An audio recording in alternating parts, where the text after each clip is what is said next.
Don't move. Turn your fantasy football into reality. Here's CJ. Wow. I like that intro, except the Wilson thing, I've got that figured out now, right? The Wilson jersey is right there. You didn't think I could do it, did you? Hey, today we're going to talk about fixing your dynasty running back room. Now, I got an email the other day from Andrew in Ohio, and he asked a simple question. I need to fix my running back room in my dynasty football team. So this is the team that he has.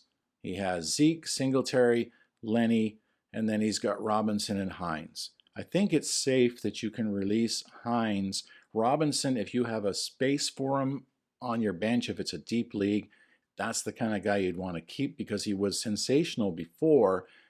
He had the Achilles, and that Achilles, as we know, can take a couple of seasons, and I'm not giving up on him yet. I'm keeping him on my team, but Hines, I'm just going to have to let him go because he just isn't the kind of guy that I feel confident. If I have to put him in, I will, but I could just as easily see him getting 3 points as getting 10 or 15 or even a big goose egg. I don't know. I just don't have the faith to have him on my fantasy team unless it's a super deep league and I have no other option. But the whole thing here is that I'm guessing that the rookie draft has not taken place yet. So Andrew, here's the deal. This is how you fix that team.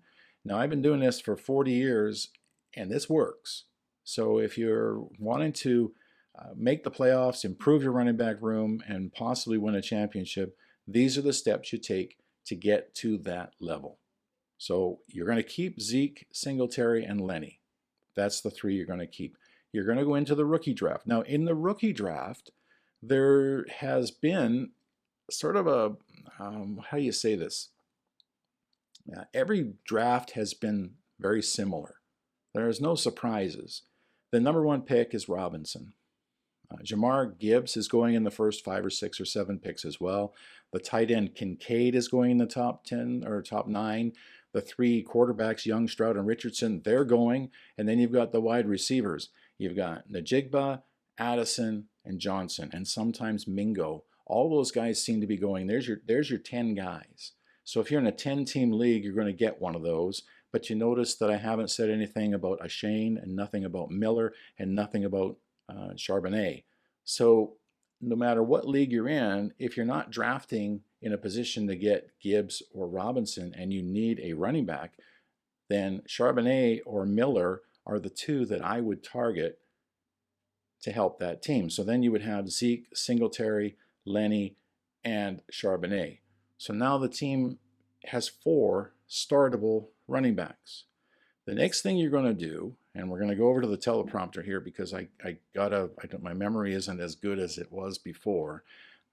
Ernest Johnson likely is on waivers, but there's also some guys out there that can help you. Jerome Ford, Jordan Mason, Zamir White, Ty Chandler, Tyler Batty. Now, some of these are household names and some aren't. Ernest Johnson spent the last few seasons sitting there as an RB 3, 4, 5 in Cleveland. He's a low mileage running back who's a little bit older, who's going to a team that likely is going to need an RB2. So there's a good one to have on your bench. You just never know. If he plays, he'll be fine. Jerome Ford is now the RB2 in Cleveland. He's not going to cost you a ton. Jordan Mason is the RB3 in San Francisco, and the 2 guys ahead of him, let's face it, getting an entire season out of those 2 guys, McCaffrey and Mitchell, one of those. Zamir White, with Jacobs' contract issues in Las Vegas, there's a possibility he could turn into an RB1. Ty Chandler has an opportunity in Minnesota. See, that's what you're looking for is opportunities. Sometimes guys get an opportunity with one team and they don't with another. Tyler Batty, the reason I have him on that list is because last year he was on the practice squad in Baltimore, couldn't make the team. He left the practice squad, signed with Denver, and the very first time he touched the ball in the NFL was a 26-yard touchdown, or 24, whatever, yard touchdown pass. In PPR, that's 9 to 10 points on one play. That's the end of the season. That's what you're looking for. You're looking for guys who kind of find a spot, and at the end of the season, do something. So he's now a year 2 running back on a team that probably needs somebody. So that's Tyler Batty. So those guys you can go out on and get for cheap, or maybe trade for cheap. But to see if you've got your 2nd and 3rd round draft picks, you can use those to trade. And that'll improve your running back room as well. See, to me, that's the better scenario, because somebody will give you an Antonio Gibson or a Clyde Edwards-Helaire or a Kareem Hunt for your 2nd or 3rd round picks. If you can get 2 of those guys added to that room, and then you've got Zeke, Singletary, Lenny, Charbonnet, Clyde Edwards-Helaire, Antonio Gibson, and then go out on waivers and pick up D'Ernest Johnson or one of those guys we just talked about, and then go through the system and find yourself a couple of older guys that you know if they play will score you points. These aren't starters. These are guys that if they play, you know will score you points, like Melvin Gordon, Latavius Murray, Ronald Jones, even Ty Montgomery, Matt Breida, Bo Scott. Those type of guys are out there.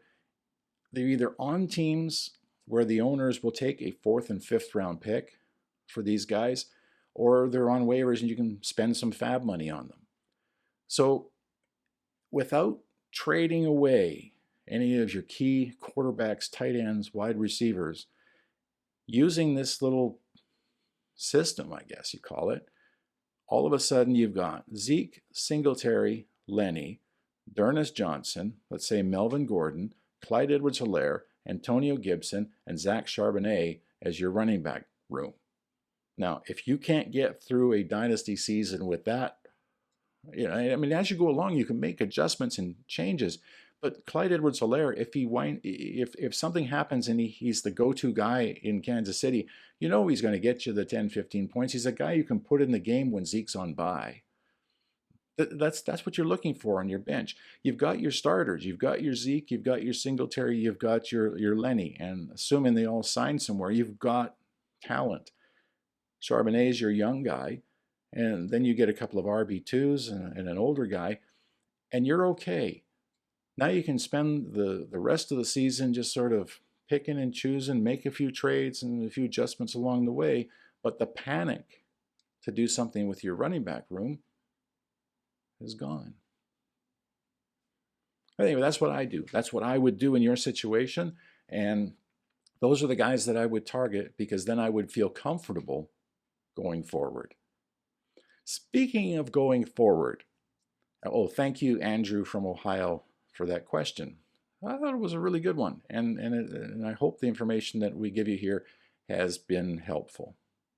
Now, the next show, we're going to have a good one in the next show. We're going to talk about thieving. Yeah, scoundrels, scandals, treachery, deception. Oh yeah, we're going to talk about fantasy football draft strategy. Coming up on our next show. Have a great week.